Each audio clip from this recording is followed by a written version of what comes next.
Mbote bana mboka, bonjour, bonsoir, selon physio horaire, l'heure à laquelle beaucoup de biso, beaucoup de biso. Yango wana biso ya bino mwana mboka Hervé Matata. Toyeli boso na bino boyebi ke biso ba patriote. Soki mboka ekotambola mabe, tovandaka kimia te, totombolaka mongongo po na ko porter o tobengi analyse approfondie na etambuseli ya mboka na biso ndenge bayini ya mboka oyo bazwaki pouvoir par hold up électoral. Parce qu'il pouvoir na aide à ma machine auto beng machine ya winner machine oyo ba mikota ki na chambre ba mi voter bato ba uta na légitimité te donc bande konanga to yé poto analyser makambo d'abord na ko banda bongo nazali ko compatir na bande konanga ba kufaki na Beni ba famille bande konanga bazali kufaki na Beni en tout cas nzamba yamba milimo na bango a fortifier ba famille na bango parce que ezalaki vraiment pasi komona bandeko na biso babomi bango pa ba ADF babwaki bango na mai basusu babwaki bango na bazamba bapapi bango lokola banyama zamba plus de 100 morts. Oh lelo na mboka oyo ezali sérieux, un pays sérieux, il faut ba décréter o babengaka férié journée ville morte pour na bato nyonso tout tovanda me commémorer liwa bandeko na biso mais awa na Congo ba saboter yango parce que bato oyo bazali bato oyo bayende na makambo wana bayeko bakisa politique ya Kabila plus na kati ya Congo bazaka na souci ya peuple te bakata bango mo souci ya souci en tout cas bandeko bisika bozali nzamba ya mamilimo na bino ndenge bozali wana bokufi innocemment bokufi simplement le fait que bozali na kati ya pays oyo ezali riche oyo banguna bazali kolula yango pe certains congolais o bakoti na ya banguna pona koya koboma bino bandeko nanga bokufi innocemment nzamba ya molimo na bino ndeko tozongi awa pona koyebisa bino que pendant que awa na kati ya parlement concert ya wenge to pe ya fali na ya fere e bandaki kobeta na kati ya assemblée nationale na palais du peuple, un endroit sacré. Bango ba désacraliser yango. Et comme il y a des polémiques. Il y a eu des aventures, les cas qui pleurent mon coloana, et ça donne des remords, papa. Ils ont fait ça passi. Et ça la passe na motema, comme on a bateau oyo, ba osa likambo et bengami sérieux. Un acte constitutionnel, mais bazali comme mango na théâtre. Bateau ana, soi-disant, ba député, ba yeba quitté, parce que nga lobenga ba soi-disant, biso to vota bango te. Ba uta ba soma ba machine pa ya kadima ba mikoti na chambre ba mi voter ndeko nanga bato wana ba na kati ya parlement ba yo sala comédie ba sali epesi solo mabe epesi elengité na mboka musu batali biso ba moni que au Congo nous sommes moins sérieux, un endroit si sérieux comme le parlement et comme bisika mboswa ya na bato na ye ba vandi kuna na tribune comme lokola match ya Léopard ba belela ka ba fingaka ba banda ko kumisa ye lokola ye die. Est-ce que kiti wana ya parlement ibonga kaka na mboso? Est-ce que fo mboso kama mutavanda wana po parlement kende madame? Bandiko ya ba humilier Kamere. Kamere yepe kangi monoko te ayebisi bango no. Bozo humilier ngate bozo humilier Chilombo na mboka. Bozo humilier ngate. Donc ba ye kolakisa comédie et ba ye kolakisa sens ya gestion ya mboka na bango ndenge bazali ko gérer mboka na théâtre. Elongo wana bapesi maloba tina ba député balangwe masanga. Voilà encore une fois toi sabino que kati ya parlement wana bato baye eza peuple te moto atindi bango. Un député ivre qui prend la parole pour ne rien dire. Donc ayebi na été tina kende la parlement, ayebi na mission na été comme député Alexis Tango Pamba. Et kota la discours wana o elekaki oyo madame Souminwa alobaki na miso ya bato. C'est du copier-coller. Asangisi mwandambo ya discours ya Matata Mponyo, abalisi yangona ya Sylvestre Ilunga, ayeko sala symbiose na oyo ya Sama Lokondo. Ndi ayeko tangela batu liboso. Il y a rien de nakati na fond nango. Il y a rien. C'est du tralala ndeko nangai. Baye encore une fois koko sa peuple avec des mensonges aigus. Baye koko sa biso akomona biso lokola bazoba. Dans un pays où guerre ezali, demande à peuple ezali accentué, pas si nzala, mbongo eko mata, dollar likolo, nyonso ezali malamu te, Mama wana zoya kolakisa biso que ye azali expert na lokuta. Qui a komatisa budget ya mboka na 93 milliards de dollars na 4 ans totika nango. Quel mensonge! Soyons des réalistes, papa. Il faut tous à la réaliste. Makamba lokuta oyo toyoka yango banda kala. Amona teke azali moto aliboso ya koloba lokuta. Mobutu abanda aloba lokuta fort ya ndenge nyonso toyoka. Kabila ye a complété lokuta. Lelo boye diseke da pesa kutu ba promesse ya ndenge na ndenge non réalisé lokuta na lokuta. Ye pe lisu mama ye ko bakisa biso doza lokuta misine. Apeta yango ba congolais ba kwese eza ba formol. Hein? Abiloko abeti wana 93 milliards. Na yebite na mboko ba député lokoso mbongo lokola bato bana tenia. Koyiba mbongo lokola bato bakanaki mboka ke basala mboka mabe mboka voliete ke nekaka na se. Chaque semaine les 4 millions fo bunga. Na bato abongo nde ako composer gouvernement na nde ako kokisa 93 milliards. Na yoki lisusu. A oloba ako construire programme les a basé sur l'unité, la cohésion. Mais je me demande quelle cohésion, quelle unité? Quelle unité, quelle cohésion? Comment on a nous bakombo ya proposé comme ba ministre pour Chilomboa a nommé bango. Mais bakombo a tiona et ça donne déjà l'odeur, il y a tribalisme. Et le tribalisme est allé ennemi, il y a cohésion nationale, est allé ennemi, il y a autobengi unité nationale. Bato bakamati bazui batie 31 ministres bakasayen. Et vous allez me dire que c'est l'unité nationale. Et vous allez me dire que c'est la cohésion nationale. Détrompez-vous. Détrompez-vous. La cohésion nationale est mon anaka déjà dans la composition. Il faut obéir na principe ya géopolitique. Namboko manier mazana ministre témoigner c'est une grande province. C'est une grande province plutôt. C'est une grande province dans la RDC, Maniema. Et Zangi ministre, et vous parlez de l'unité et de la cohésion nationale. Ce n'est pas normal. Namboko yo bato babwa ke la nambo ke la. Likola ba poste. Oka kamera ko finga na mboso ko finga na kamera. Vous allez parler de la cohésion nationale, vous allez parler de l'unité nationale, bande koto tika théâtre, mama tika oko sabiso. Et puis tango sali na nous programme na yo. Dis-moi, est-ce que programme moi no sali yango est équitable? Ezali équitable était ba province musu eza en déséquilibre. Bisika mususu programme mememi nyonso à 100% na Mbujimai. Na Kasai. Ba province mususu eko Sibir. Ba rozala ba victime parce que bino bolingi bo mema nyonso na Mbujimai, nyonso na Kasai, ba peuple mususu, bali ba sous-peuple, bali ba toté. Et vous allez parler encore une fois de la cohésion nationale. Ce n'est pas normal ndeko na ngai. Au moni na mboka oyo bato bakomi kosala protectionnisme ya miyibi. Nicolas Kazadi auti koyiba mbongo wao.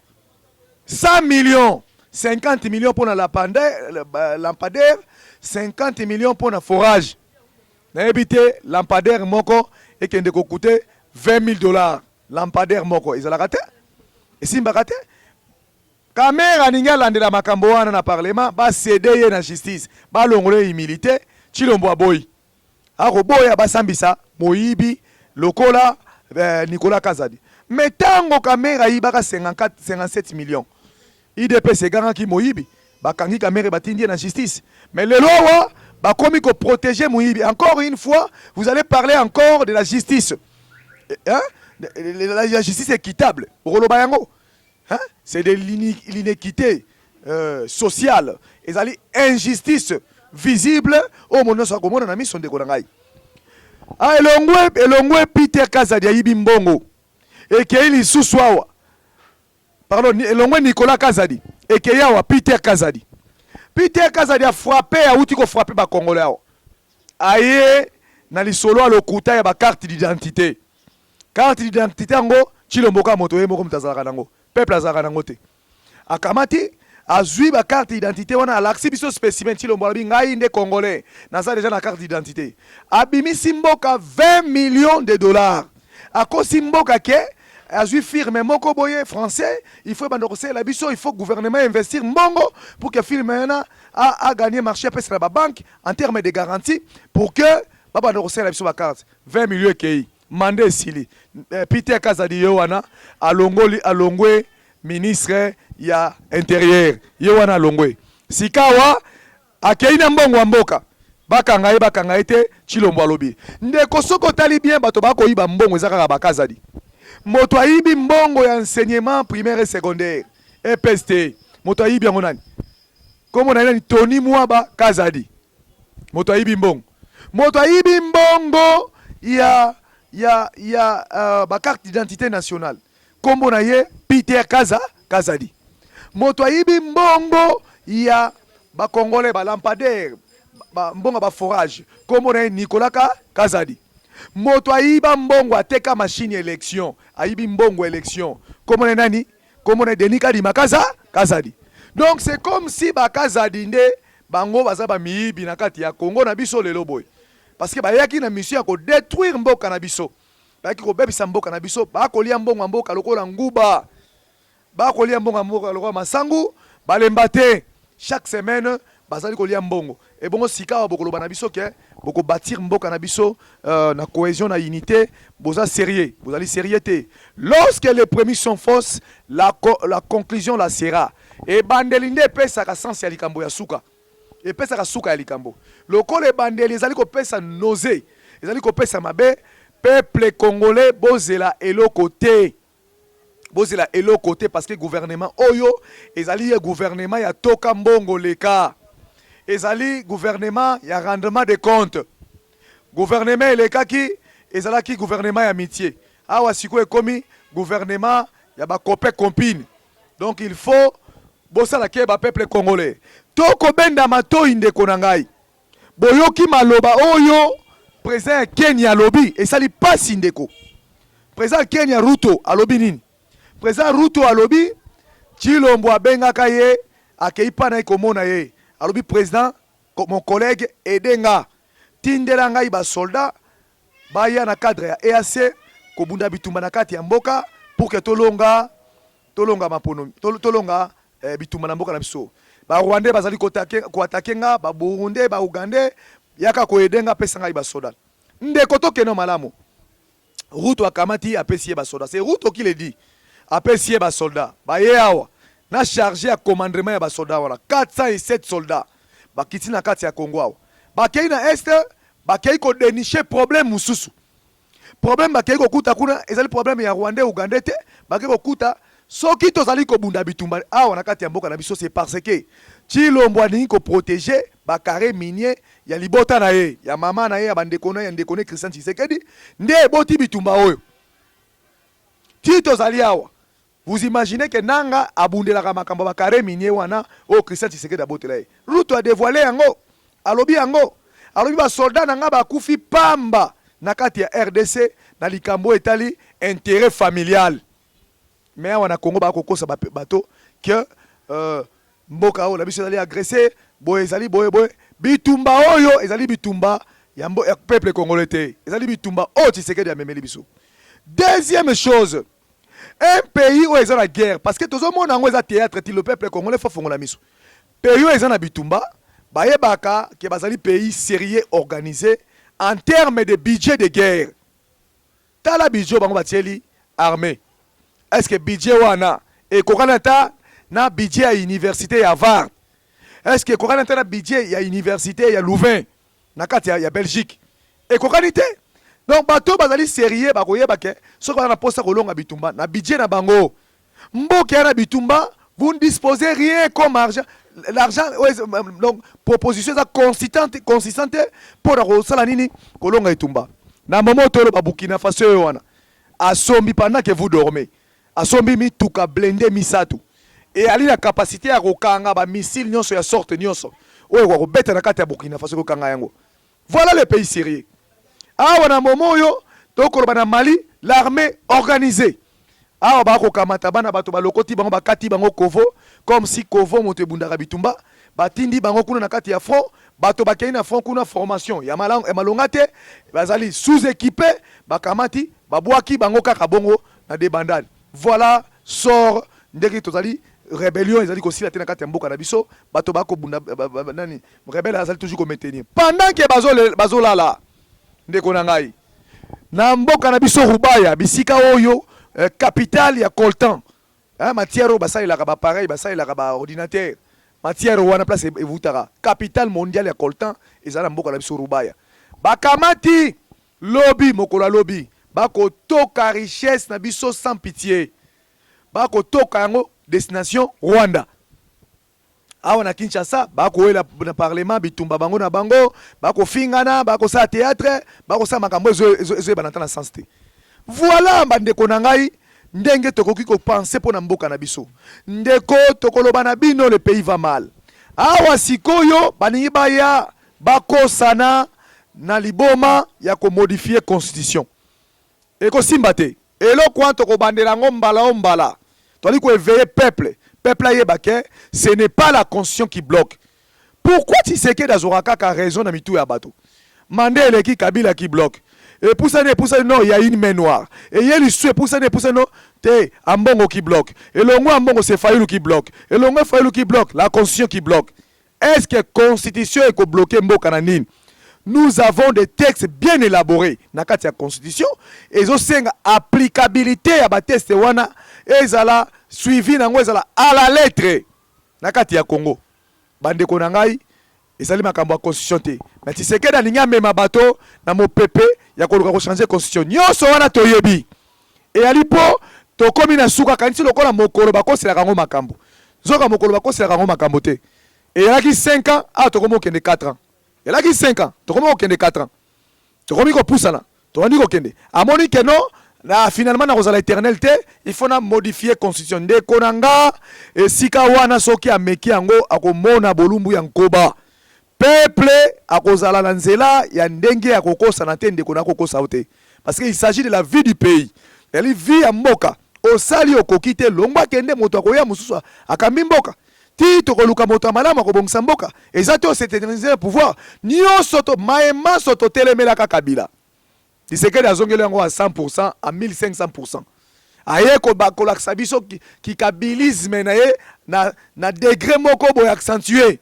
Quand on vous disait que Tshisekedi c'est un kabiliste, bato baboy yango. Tshisekedi bande ko lula politique à Kabila, bayebi yango, baboy yango. Mais lelo boy, qu'est-ce que nous vécons? Toi li ko vivre nini?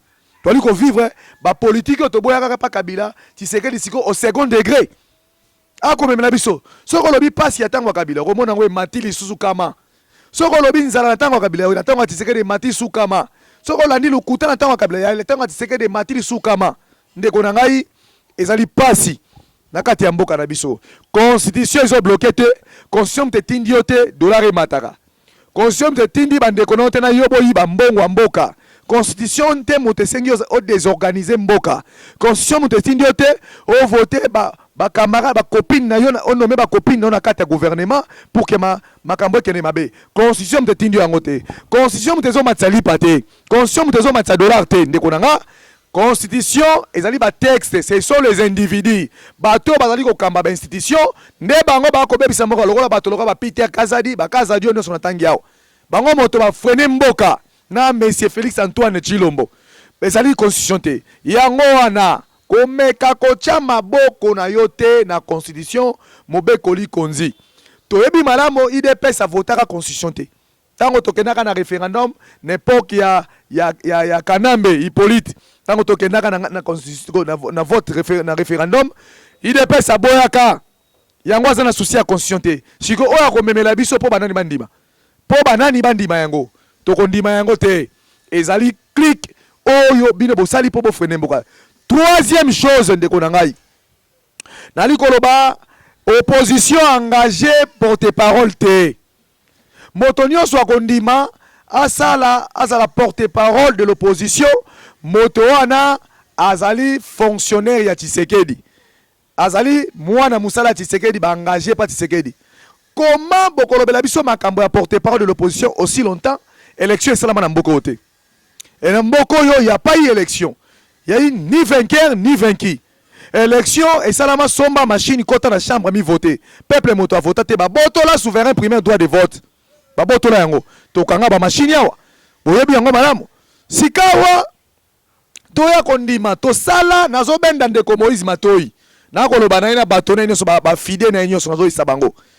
To sala lettre communication commune. To sali yango biso na ensemble tolobi au regard ya élection ndenge eleki tokoki kondima résultat ote to résultat oyo ezali simulacre neti te ezali élection te ezali parodie. Il faut to luka to bunda etumba poto bandela makambo na ba institution moko to kondima te. Moïse a signé biso pe to signé Lamuka a signé mais Moïse a komi ko kende ko zwa mbongo alandi lokoso ya mbongo bato balabala kiasa na mbongo na ndima kango te ye avivaka na mbongo ya mboka soka azwi ali mbongo ya mboka te ko vivre te. Moïse alingi alanda 1,500,000 oyo bapesaka porte-parole de l'opposition bafutaka mpona fonctionnement ya opposition alingi alanda yango. Deuxième chose, alingi alanda salaire oyo bazali ko proposer ye oyo bapesaka porte-parole de l'opposition, c'est constitutionnellement ndenge lobi un porte-parole de l'opposition azali na mbongo ndenge moko na vice-premier ministre, ministre d'État. Dekonanga mbongo wana ebelisi Moïse Kizunguzungu ye wana alingi akende kondima porte le peuple ba engagé ote bisika élection salamaki mabe porte-parole de l'opposition kozala te wana ezali politique ya ko légitimer Tshisekedi o légitimer Tshisekedi o kondima bokonzi na ye olobaki wito na perdaki ye aganyaki alors tondima ye ndekonanga soki Moïse akosala bongo akokutana peuple nzela na ye akokutana yango na pesi ndeko Jacques Ndala raison. Jacques Ndala ebisi bato awa Moïse ali mona musala Tshisekedi bato batie tembe yango ekomona eloko liboso komona tembe ezali te eloko liboso ezali ke porter comment on appelle ça rapporteur adjoint ya assemblée nationale mota Moïse ana kati kuna akosala awa lisusu baningi bazwa porte-parole l'opposition. C'est la distraction pire et simple. Tolingi yango te. Peuple engagé ote, a nommé ote. Vrai opposant ayebanaka na peuple nanzela. Toti kelibino tango abobimisa peuple nanzela bobimisite. Awa sikoyo monkolo ntonga aninga laksabino sikoyo ndenge bakambaka opposition. Totali sabino. Vous savez que Tshisekedi ayoka pasi na mandeleki. Ayebi ayoka pasi. Ayoka pasi makasi yango na loyenge akenda azui abimisi Moïse deuxième élection abangaki amona lesu pasi ou amona ki tango Fayulu aganyaki élection bayibaki pouvoir abangaki pasi wana yango wana tozoyela bango sikoyo na moto kopela toko bima na nzela jour moko na balabala 2 jours na ndako jour moko na balabala 2 jours na ndako awa calendrier d'activité ni kobima bo serre ba sentir na bino théâtre tomoni pasi toali kolembi pasi tolembi nzala tolembi nyonso tolingi siko to agir comme peuple l'ansir bomoni ba descente ya secrétaire général de Vos Kitoko ako kita pona kokamata ko éveiller peuple nyonso ya Kinshasa pe ya Congo mobimba parce que tango toko banda makambo wa eko kene mabe na bato nyonso ba kolanda biso pe balingaka biso balingaka komba ya biso wabino Hervé Matata pona kozwaye plus 243 81 59 28 392 plus 243 81 59 28 392 bozui abino Hervé Matata mwana mboka au service toujours de la nation mbote bisika bozwami na diaspora mbote bisika bozwami na mikili nyonso bozali pe bandeko na bazali na kati ya Congo mbote na bandeko na na Est République démocratique du Congo tozali ensemble tolongola moto akomema guerre na mboka poto longa bitumba kimie kota éternellement na kati ya Congo gloire à Dieu amen.